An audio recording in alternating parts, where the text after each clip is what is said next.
부장님 안녕하십니까? 예, 안녕하세요, 오랜만에 부켈님. 뵙습니다. 네, 오랜만입니다. 지금 저희 처음으로 이렇게 드라이브 임장을 하게 됐는데요. 네네. 어디로 가죠? 나주로 가죠, 오늘은. 나주를 가시려고 하셨던 이유가 있을까요? 좋은 매물이 있나요? 나주에 지금 좋은 매물은 1도 없습니다. 나주에 매물을 보러 가는 건 아니고요. 네. 나주 같은 지역, 이제 예를 들면 광주나 대동시, 광역시 주변에 있는 지역들은 네. 대부분 신도시가 되고 혁신도시가 되는 지역들이기 때문에 네. 그런 지역들은 대체적으로 토지나 네. 혹은 상가, 건물 혹은 공장 같은 걸 보통 보러 많이 가고요. 네. 그 시세를 좀 알면 보통 일반적으로 주택도 마찬가지고 모든 부동산은 네. 기본적으로 지가가 기본이 되거든요. 네. 이게 땅값의 변동축이나 이런 거는 현장 가서 볼 수가 있기 때문에 네. 우리는 아파트 실거래가 조회라는 거 이건 되게 쉽게 볼 수가 있는데 네. 토지는 현장 아니면 따로 확인할 수 있는 게 실질적으로 만만치가 않아요. 그리고 호가 나와 있는 거랑 거래된 금액의 괴리가 좀 큰 것도 토지거든요, 사실. 네.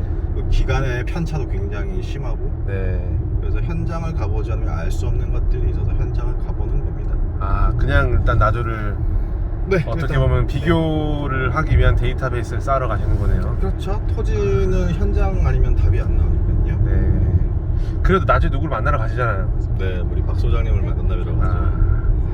박 소장님을 만나려고 하신 거는 사업을 지금 준비하시는 건데 네, 네. 그 사업에 대한 어떤 지원 자금이라든지 네, 그런 정책 자금 같은 네. 것들을 이제 많이 이렇게 여쭈려고 네, 자문을 여쭈러 가고 있습니다. 네, 그 무림 고수를 이제 찾으러 가시는군요. 그렇죠. 네. 일단은 제가 급하게 카메라를 켰는데요. 오늘 제가 페니님하고 이제 동영상을 찍었어요. 네, 네. 페니님께서 이제 곧 부자상관학교 오기를 하시는데 네. 페니님을 되게 궁금해하시는 분들이 많더라고요. 그래서 네. 왜 이런 부동산 투자 강의를 하시는지, 페니님 누군지 막 그런 이제 내용들을 몰라서 네. 한번 우리 재정립 하는 시간이 필요하겠다 싶어서 동영상을 찍었어요. 네, 네. 근데 지금 부따님도 지금 아시다시피 네. 벌써 우리 부자상관학교 사기 분들이 네. 부따님을 만나고 싶어 하세요. 그래서 지금 한 6명 정도는 네. 같이 듣겠다라고 이제 해서 6분. 시간대를 한 금요일 날 네, 네. 그분들이 이제 주부들이 많으셔가지고 네, 네. 금요일 오전 10시 네, 네. 그렇게 이제 타이밍을 3회에 걸쳐서 하는 걸로 네, 네. 지금 잡았습니다. 네, 네. 그래서 이제 그분들하고 스케줄을 잡고 나서 이제 부따님 소개 영상도 좀 필요할 것 같아가지고 네, 네. 가는 길에 네. 부따님께 이런저런 부따님을 알아가는 부따님이 왜 또 이런 수업을 또 하시는지 그런 것들을 하려고 합니다. 부자님 이제 뭐 예전에 이제 이곳 저곳에서 이제 강연도 많이 하셨는데 네네. 부동산 투자를 왜 시작하게 되셨는지 그 계기를 좀 알 수 있을까요? 이것도 이제 익히 아시는 분 좀 많이 아시는 내용이긴 한데 네. 저 역시도 이제 투자를 본격적으로 하기 전에는 이 개인적인 사업이나 이런 걸 이제 좀 해서 좀 어찌됐든 우리나라는 아직까지는 자본력을 바탕으로 해서 신분체계가 구성되어지는 사회이다 보니까 네.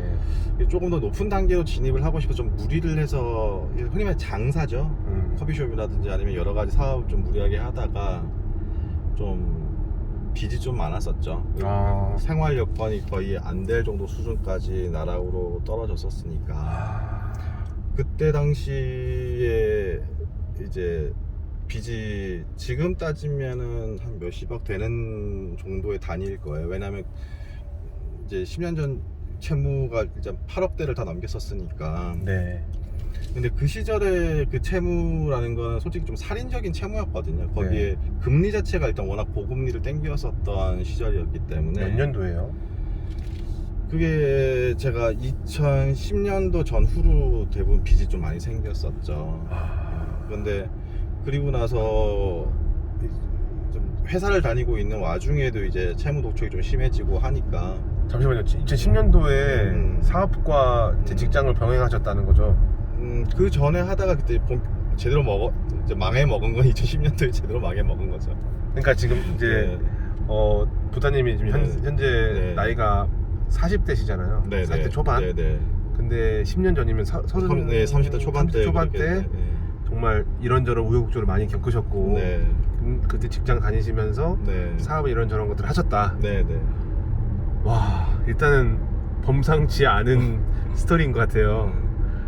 직장은 어딜 다니셨었어요? 그땐 금융권 회사들 좀 다니고 있었어요. 증권회사 쪽에서 근무를 처음에 하다가 네. 월급이 이제 뭐 적진 않았었죠. 적진 않았는데 네. 이제 그걸로 이제 만족할 수 있는 수준은 아니었어요.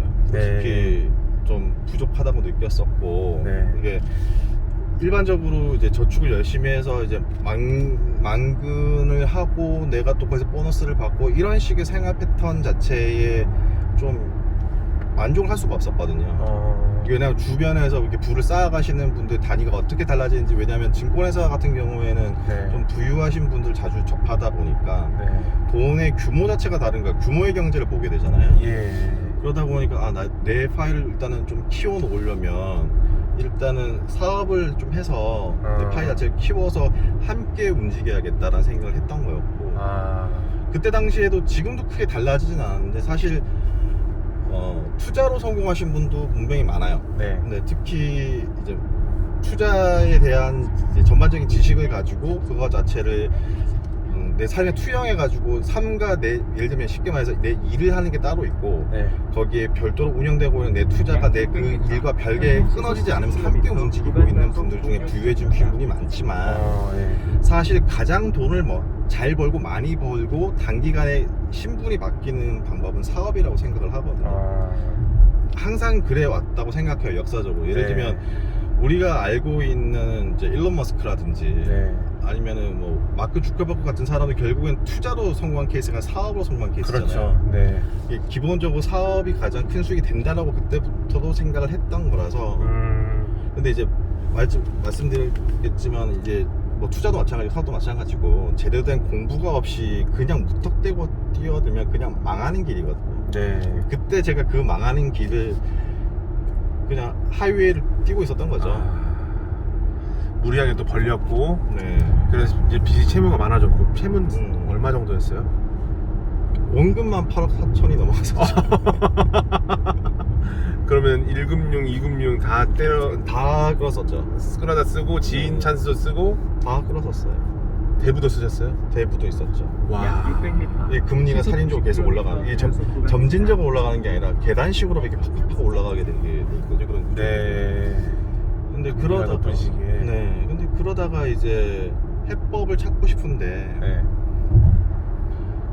그때 당시에도 좀 왜 그런지 모르는데 막연하게 이렇게 뭐 파산 신청이나 뭐 이런 식의 좀 채무 탕감에 대한 부분들을 좀 고민을 안 해본 건 아니었는데, 네.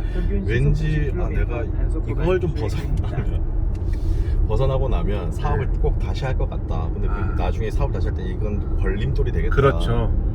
그래서 빚을 좀 갚자.